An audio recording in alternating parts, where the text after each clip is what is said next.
इथं ठेव, इथं ठेव, इथं ठेव, इथं ठेव. थांब थांब थांब थांब थांब ना, 2 मिनटं थांबायला लावतो.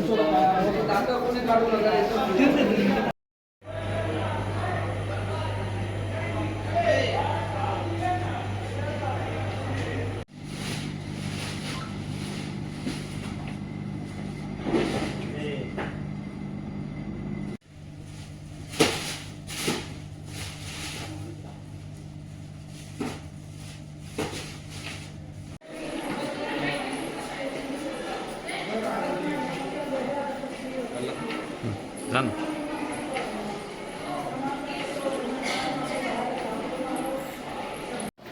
दादा तुमचं नाव काय आणि काय सांगाल? माझं नाव रोशन कैलास निकम. हे माझे आजोबा आहेत. हे पायामध्ये फ्रॅक्चर आहेत. आता इथं आलो तर लिफ्ट बंद आहे. आता वरती घेऊन आलो तर ते खाली त्यांनी पहिले काय सांगितलं, वरती घेऊन जा पेशंटला. वरती घेऊन आलो. वरती घेऊन आले बोलले आता काही एक्सरे काढायचे म्हणे, ECG करायची, तर मशीनवर अवेलेबल नाही. परत आता खाली घेऊन जायचं. ही अशी जगजमारी कवर करायची आम्ही. हां, इथं जर सगळ्या सुविधा आहेत, मग असे का प्रॉब्लेम येतात यांनी? इथं प्रशासन वगैरे याच्याकडे लक्ष देत नाही का? 1 महिन्यापासून ही लिफ्ट बंद आहे. याच्या अगोदर मी एक पेशंट घेऊन गेलो गेल्या आठवड्यात, तेव्हाही तोच प्रॉब्लेम, आताही असा प्रॉब्लेम. आता पेशंटची परिस्थिती बघा कशी आहे. कुठून आलात तुम्ही? मी बिरोबा साकुरीवरून.